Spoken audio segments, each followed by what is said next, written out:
Pemirsa, beberapa hari lalu sejumlah wilayah di Jakarta diguyur hujan dengan intensitas sedang. Kapan wilayah Jakarta memasuki musim penghujan dan apa yang harus diwaspadai saat masa pancaroba? Telah ada Vandana Nanwani langsung dari kantor BMKG Jakarta Pusat. Silakan Vandana. Ya, Tiara, Wahyudi, dan juga pemirsa, ibu kota dilanda mendung hingga gerimis atau hujan ringan dalam beberapa hari terakhir ini. Sebagian masyarakat mungkin bingung dengan fenomena ini hingga menganggapnya sebagai tanda memasuki musim penghujan. Dan untuk mengetahuinya lebih lanjut, kapan akan kami masuk musim penghujan? Saya sudah bergabung bersama Pak Hari Tirto Jatmiko, Kepala Bidang Diseminasi Informasi Iklim dan Kualitas Udara. Selamat sore, Pak Hari. Selamat sore, Mbak. Pak Hari, hujan yang mengguyur Jakarta kemarin, apakah itu pertanda masuk musim penghujan dan kapan akan kami masuk musim penghujan? Oke. Yang perlu diketahui oleh masyarakat, hujan yang terjadi pada saat musim kemarau atau di puncak kemarau itu belum menandakan suatu musim atau awal musim penghujan.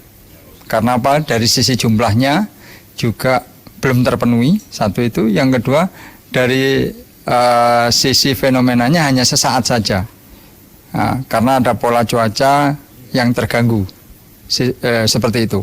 Dan saat ini kalau ditanya kapan awal musim hujannya, lebih didominasi di bulan November, sebagian besar. Khusus yang kalau kita bicara boleh yang agak ke selatan, di selatan itu Oktober sudah mulai.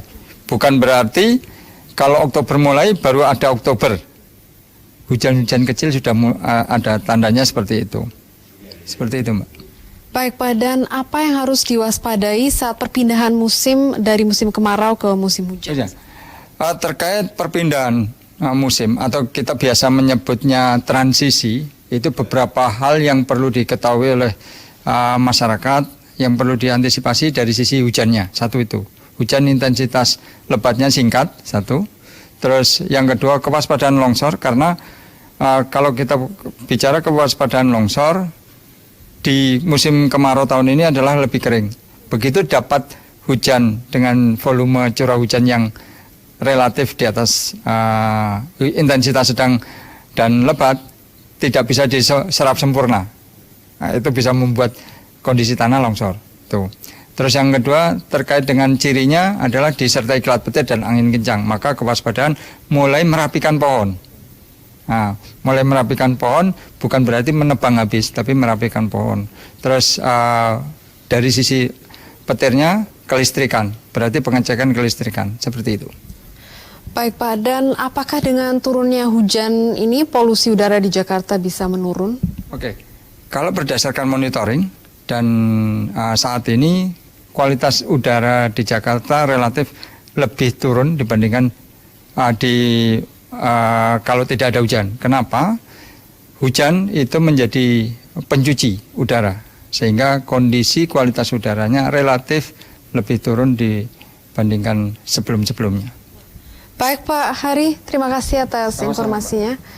Dan pemirsa, demikian informasi yang bisa saya sampaikan. Kembali ke studio Tiara dan Wahyudi. Terima kasih Vandana yang telah melaporkan langsung dari BMKG dan selamat bertugas kembali.